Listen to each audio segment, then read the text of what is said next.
NAKIT is a state-owned company established by the Ministry of the Interior. It is a strategic partner of the state, providing communication and information services for the rescue service, security services, and public administration, and also cybersecurity services. More about that with its Director of Security, Vladimír Rohel. Welcome to our studio. Thank you for inviting me. NAKIT's biggest pride is probably your security operations center. Should we imagine it like in the action movies, like a dark room filled with monitors and servers and police detectives running out, arresting dangerous hackers?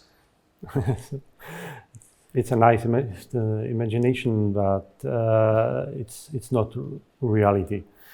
So reality of our SOC is a big office. It's a lot of screens. Yeah, there are a lot of screens. There are a lot of experts who are investigating some events or incidents. So it's a secured, specialized room, but it's far from the movie imagination how SOC works and how it looks like. NAKIT provides many ICT services for the e-government, and one of them is the Citizens Portal. Now it's even possible to log in using, for example, my bank ID to communicate online with the state. What do you see in the future? What would be possible? It was a big step for the Citizens Portal when you can log in or authenticate to Citizens Portal through a bank ID, because in that time any person who is using the e-banking can log in into the Citizens Portal and can use it. There are starting or implementing new services into the Citizens Portal. So these days you have a few of them, but I think from now there will be more and more services which you can use as a citizen. And the main advantage, or one of the main advantages for you, that will be that you don't have to fill all the information like you do usually when using a paper communication with the state. But the state will deliver all the data to you, and you will just communicate the new data or the things you have to communicate with the state, and the state wants from you. So that's very nice that you have a trusted portal when you can, by the safe way, communicate with the state and the state with you. Well, your projects work with a huge pool of end users, probably with 10 million, which is the number of citizens of Czech Republic. And many of them have very various attitude towards cybersecurity. How can you deal with such a big amount of key threats? The state in here is it's following the way, like for example the banks are doing all the time. So when you want to communicate with the bank, you are using two or more factor authorization just to log in into the portal. And then when you do some operation, you again have to say, yeah, it's me and I want to do this money transfer.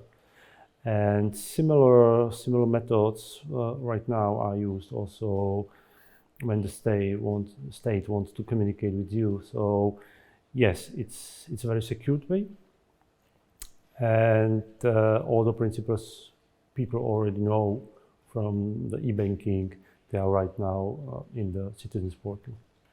By definition, NAKIT cooperates a lot with the National Cyber and Information Security Agency. You even used to work there yourself.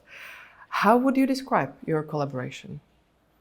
I think the collaboration or the cooperation it's a very, very good one.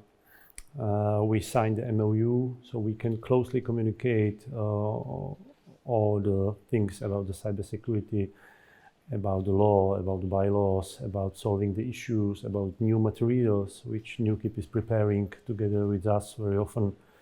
So yes,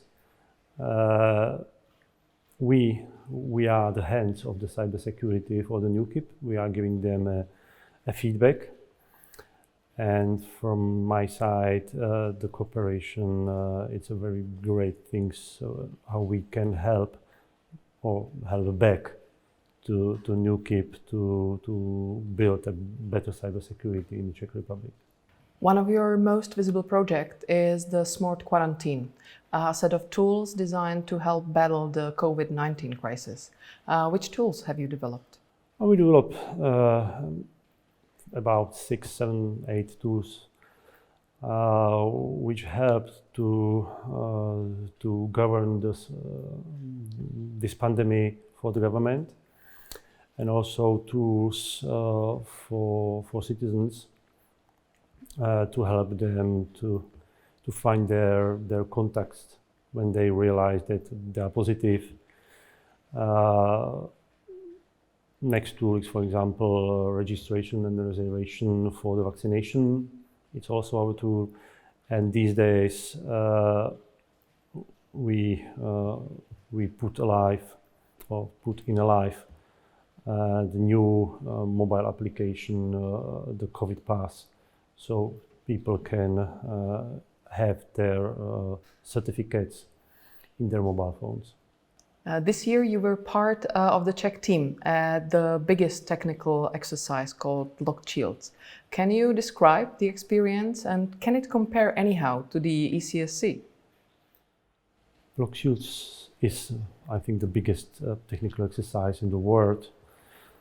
It's a NATO exercise, and I'm proud that our people or our experts were part of the team. The team was the third in Europe from 22 countries or other teams. And by my guys who were there and participated in this exercise, the experience is just great.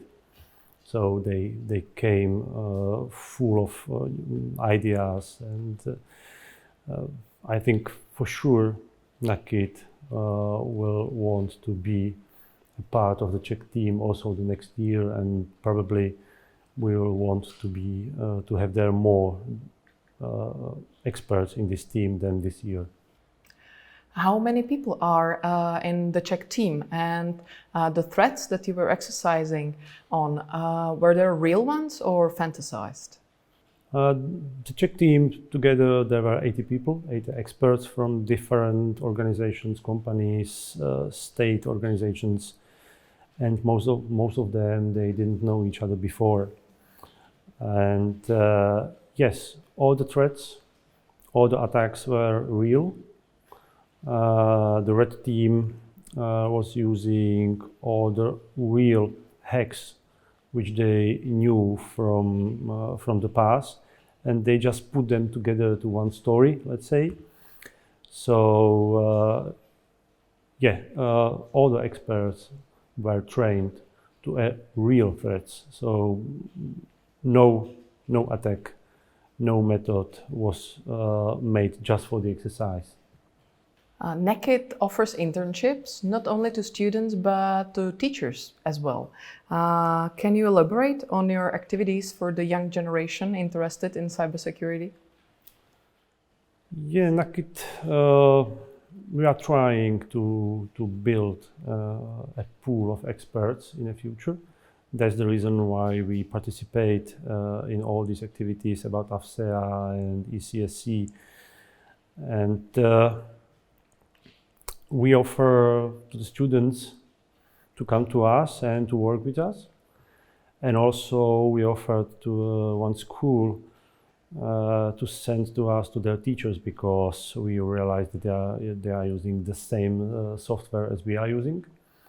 And we offer them to try to work with this system in a real situation again, to solve a real incidents, and then to go back to school and teach the students in their lab, but by the reality which they saw in our SOC. What differences do you see between work for the state and in commercial sector? Why would you recommend to the students to consider working for the state as an option? From the technical point, it's very similar. the same software, the same processes, the same methodology. So it's mostly international. Where I see the advantage to work for the government are the tasks, the incident, the cooperation. There are other threats for the government and state companies.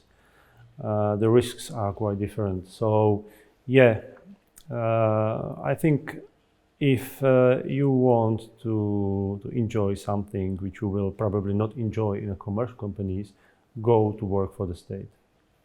Why do you participate at the ECSC? What's in it for you?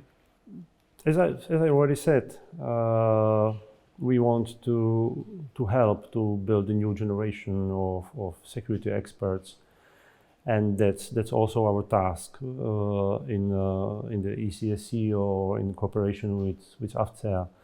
So that's the fuel why we do it. Just a feeling that we are doing a good thing for the future of the cybersecurity in the Czech Republic.